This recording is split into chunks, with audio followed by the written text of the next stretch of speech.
Bueno, seguimos. No solamente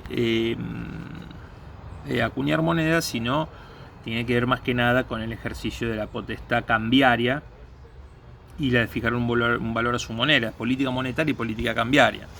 Los estados europeos que adhirieron a Maastricht renunciaron a estas cuestiones. Si en España entienden que hay más inflación, no pueden jugar con expandir o retraer la oferta monetaria, porque es un elemento, una competencia a la que han renunciado.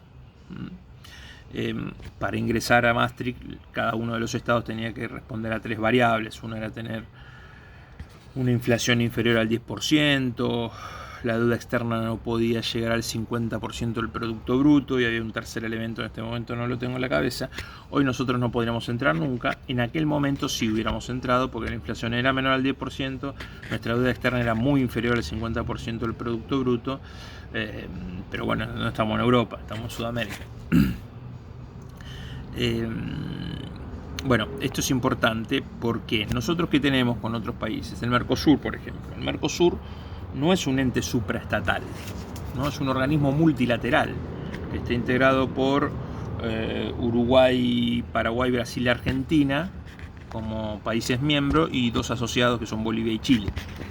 Entonces todas las decisiones del Mercosur tienen que ser tomadas por unanimidad. Acá en la Unión Europea no es así. Si la mitad más uno está a favor de llevar adelante determinada política en la Comisión Europea, se hace eso. Por más que el representante de España, Italia, etcétera, hubiera votado en contra, de hecho, el Consejo Europeo, no la Comisión, el Consejo Europeo está integrado por algo así como 7 personas, en tanto que los estados que la integran son más de 20. Eso quiere decir que si toma una decisión un órgano de 7, los 20 y pico tienen que acatar esa decisión, ¿no? Bueno, entonces eso significa esta delegación de competencias y jurisdicción.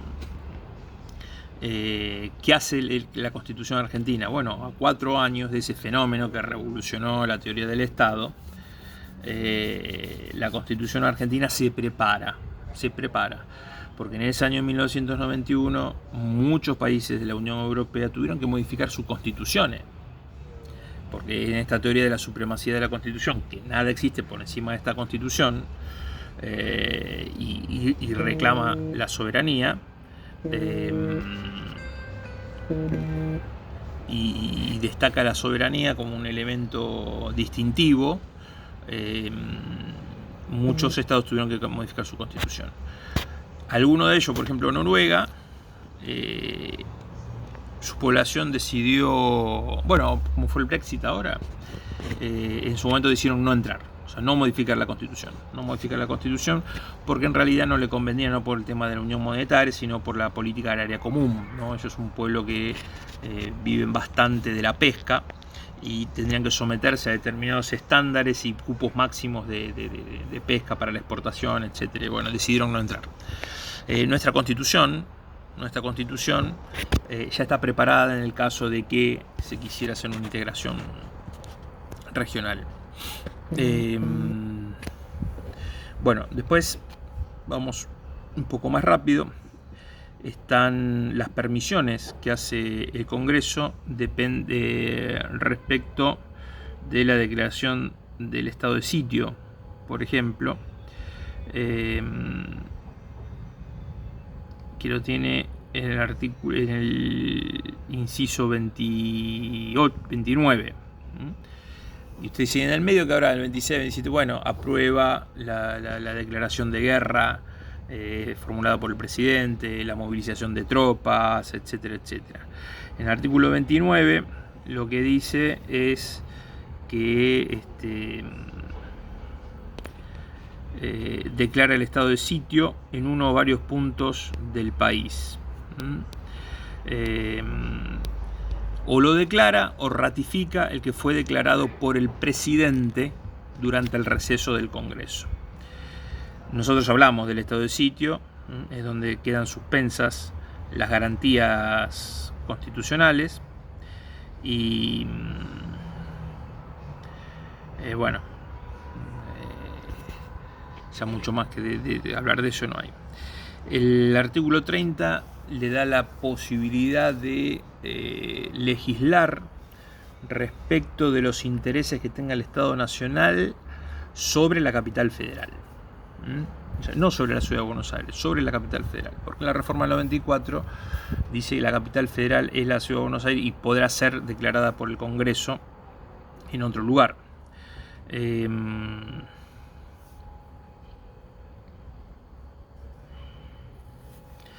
artículo 31, ya casi, perdón, inciso 31, habla de la capacidad de disponer la intervención federal a una provincia o a la ciudad autónoma de Buenos Aires.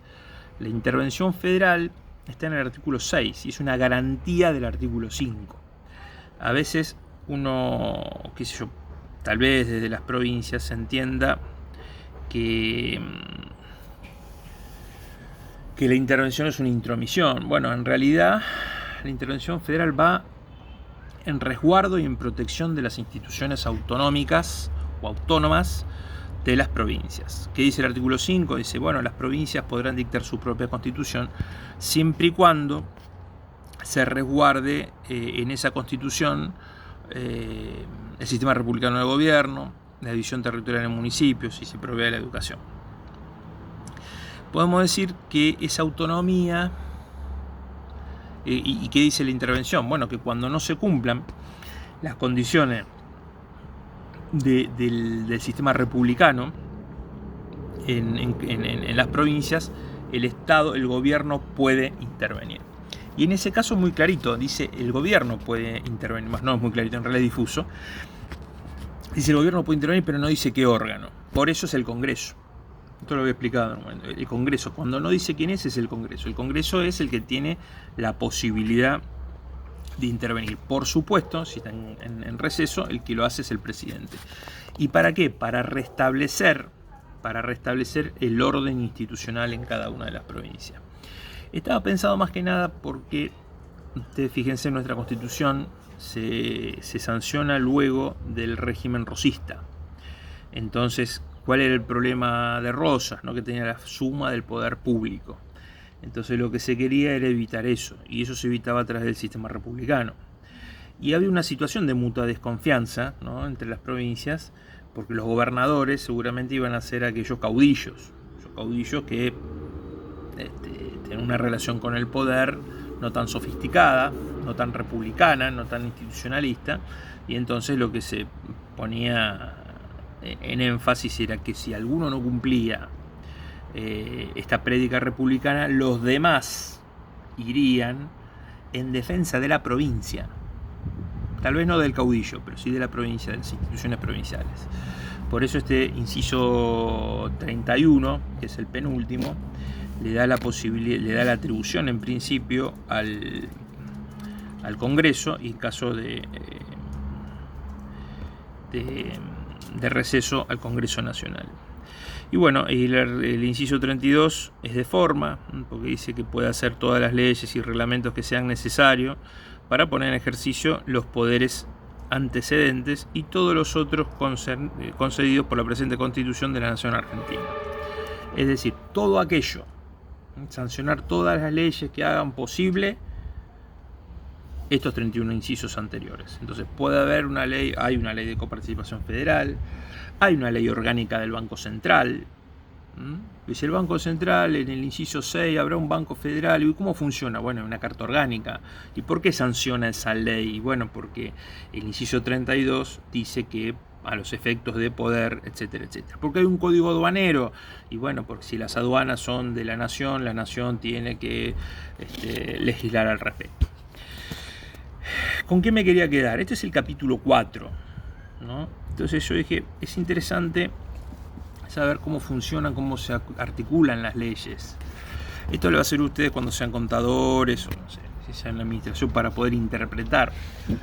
Adentro de un capítulo debe funcionar cierta sistematicidad adentro de un capítulo. Entonces, este capítulo es las atribuciones del Congreso. Entonces, si yo tuviera que explicar categorías, diría Constitución, segunda parte de la Constitución, porque se divide en dos partes, primer título de la segunda parte, porque se divide en dos títulos, primera sección, porque el primer título de la segunda parte de la Constitución se divide en 4 secciones. Y entonces la primera sección, que es la del poder legislativo, también tiene capítulos. El cuarto capítulo encierra ¿qué? El artículo 75, que son las atribuciones, y un artículo 76 importante que se incorporó antes. El artículo 67 de las atribuciones. Este artículo 76 se incorporó en el año 94. ¿Por qué es importante? Es tan importante como el 75. En el 75 tengo toda una descripción. Es importante la descripción porque en la descripción nosotros decimos si son atribuciones para el ejercicio del poder por parte de un órgano de gobierno, tienen que ser expresos. No pueden ser tácitos, no pueden ser implícitos. Por eso es importante. Ahora, ¿cuáles son? No hay demasiado problema. Si ustedes fijan, esta competencia eso no es federal. Van al artículo 75, miran entre los incisos y dicen si lo es o no lo es. Como no es el ejercicio del poder originario, y todo lo que estoy diciendo yo es lógica formal. Si está delegado, es del gobierno federal. Si no está delegado, corresponde de manera subsidiaria y reservada a los gobiernos de provincia. Ahí no hay mucho para saber. Hay toda una explicación, si ustedes quieren, que es la que acabamos de dar sobre los 32 incisos. Ahora bien, ¿cuál es la novedad? Se me fue la camarita. ¿Cuál es la novedad? En realidad, antes del año 94, y no solamente antes del año, mucho antes del año 94, sino cerca a la reforma constitucional, existía algo que hoy es muy corriente, pero que es muy corriente debido a la pandemia: el uso de los decretos de necesidad de urgencia. ¿Qué es un decreto de necesidad de urgencia? Lo vamos a ver en el Poder Ejecutivo. En realidad es la legislación material por parte del Poder Ejecutivo. ¿Qué es lo que está haciendo? Está tomando una atribución que es del Congreso. Decreto de necesidad y urgencia. ¿Hay una urgencia? Y sí hay una urgencia. Tomar medidas vinculadas al tema de la sanidad, cambiar un día al otro, hay una urgencia. Hay una urgencia. Ahora, ¿qué pasaba anterior? No estaba legislado, no estaba en la Constitución. Entonces el presidente decía, no, en una situación de urgencia, de emergencia, un decreto que le correspondía al Congreso. Entonces siempre se generó una polémica importante y que terminaba mediando la Corte Suprema de Justicia.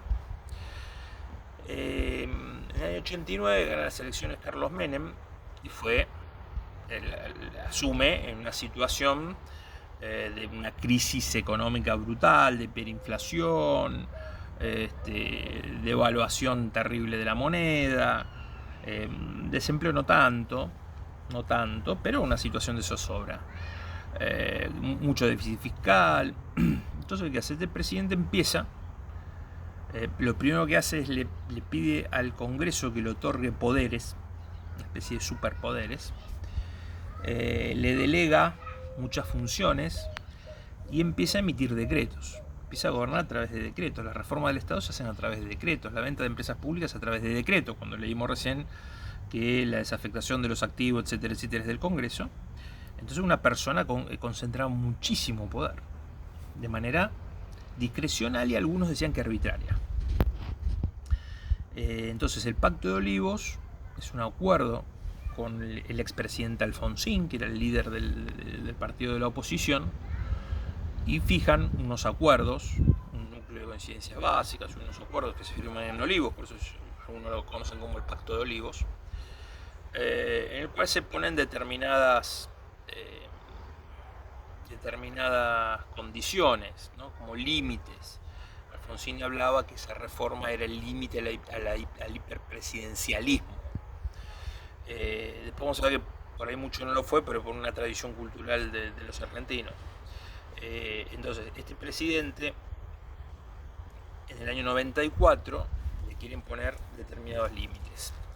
Entonces, se agrega este artículo, seguido de las atribuciones del Congreso, que más o menos dice: se prohíbe la delegación legislativa en el Poder Ejecutivo, salvo en materias determinadas de administración o de emergencia pública, con plazo fijado para su ejercicio y dentro de las bases,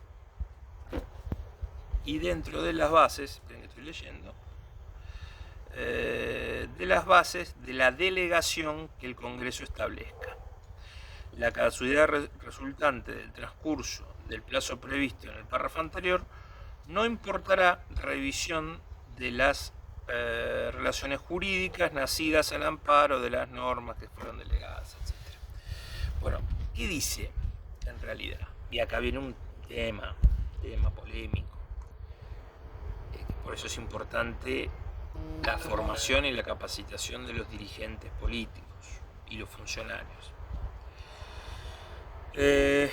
Dice: se prohíbe la delegación legislativa en el Poder Ejecutivo, salvo que, y ahí empiezan todos los problemas, salvo que en materias determinadas de administración. ¿Y cuáles son? Bueno, nunca se determinó cuáles son las materias determinadas de administración, pero tienen que ser cuestiones de administración.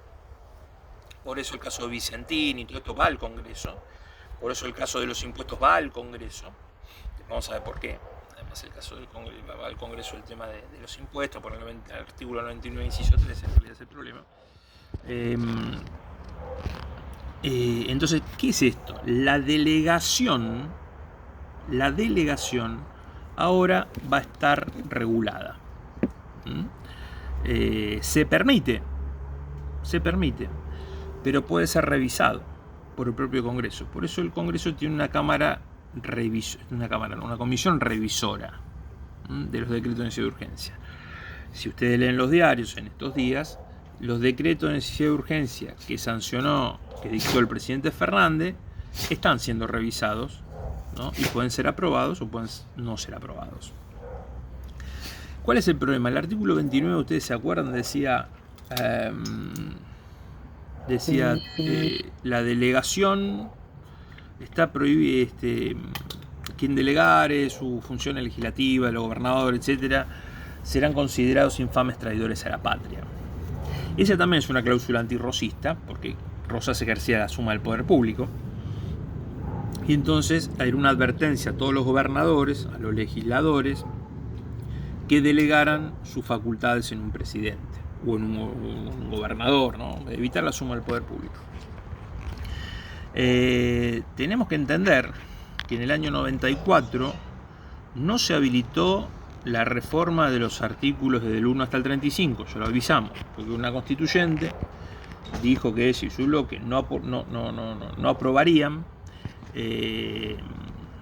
tocar un artículo del contenido dogmático. Entonces el artículo 29 quedó ahí, literalmente.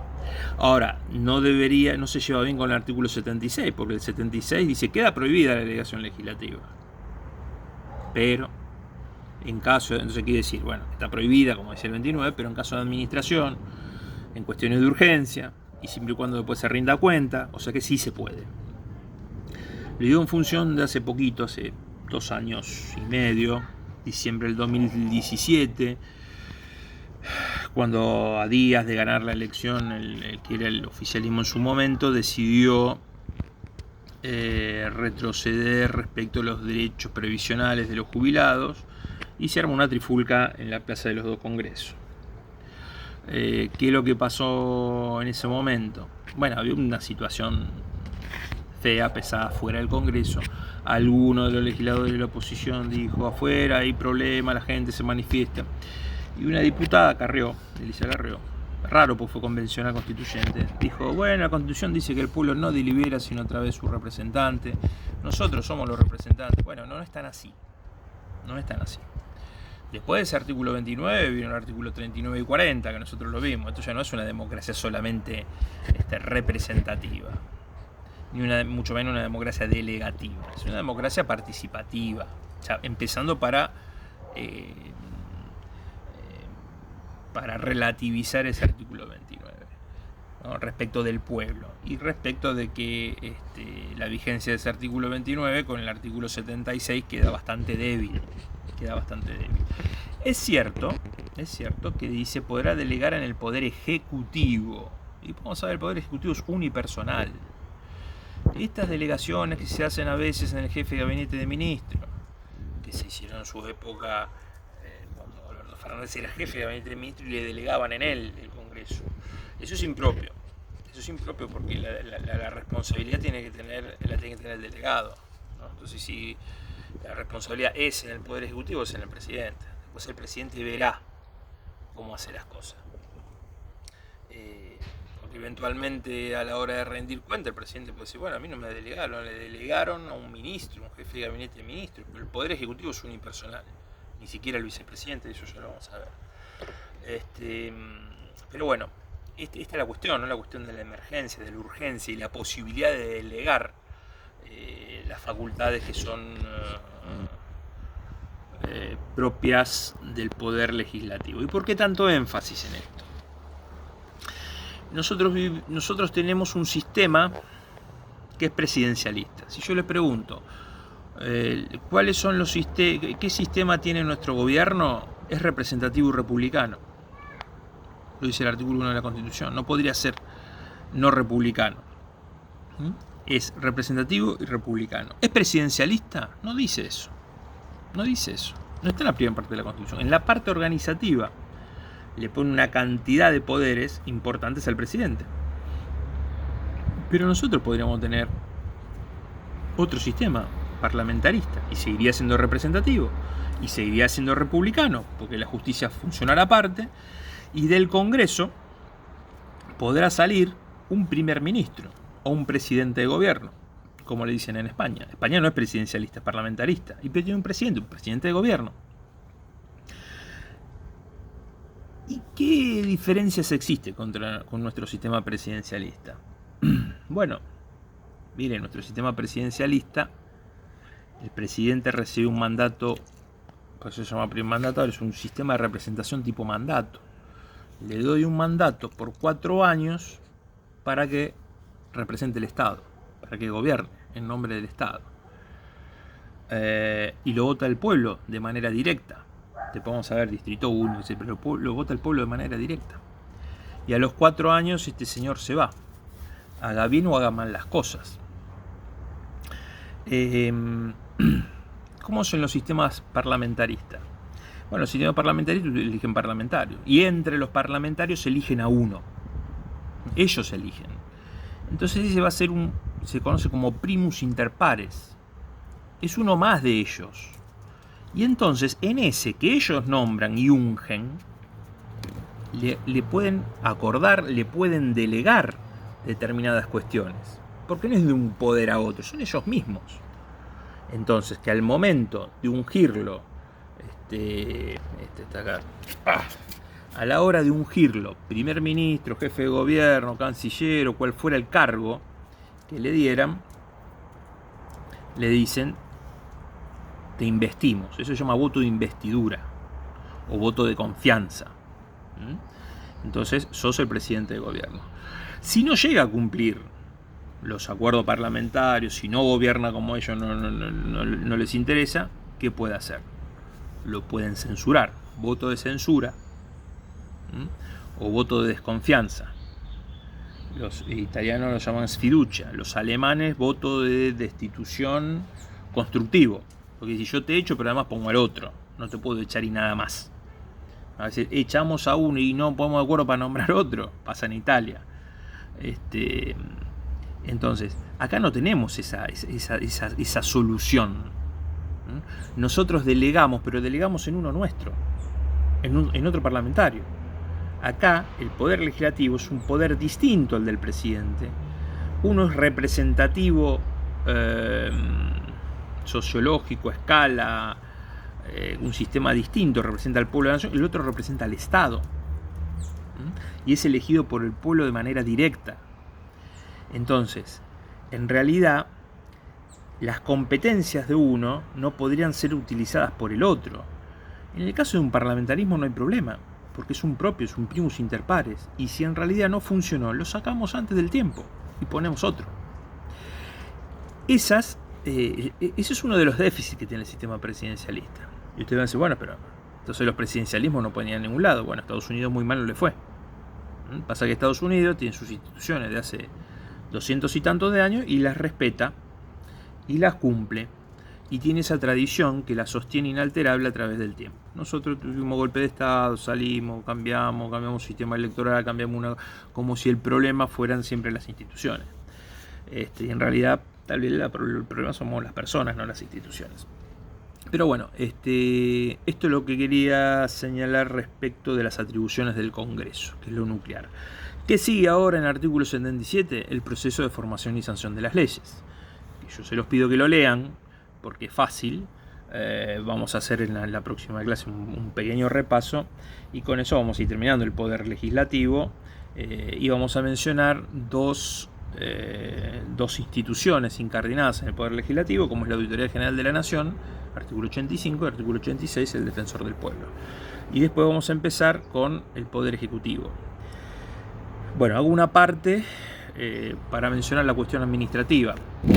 Ahí nosotros antes del 20 de julio tendríamos que ir tomando el otro examen que necesitamos. Ahí yo voy a hacer un examen, les comenté, verdadero o falso, multiple choice, y después vamos a hacer un oral muy cortito donde yo le voy a preguntar algunas cosas chiquitas, más que nada vinculadas a por qué contestaron lo que contestaron, en aquellas que acertaron. Yo les mandé la reglamentación que salió en el día de ayer, el día 7 de julio, donde dice cómo son el funcionamiento de todas estas herramientas de educación virtual y a distancia. Así que bueno, un saludo, y estamos mandando otro video el día de mañana.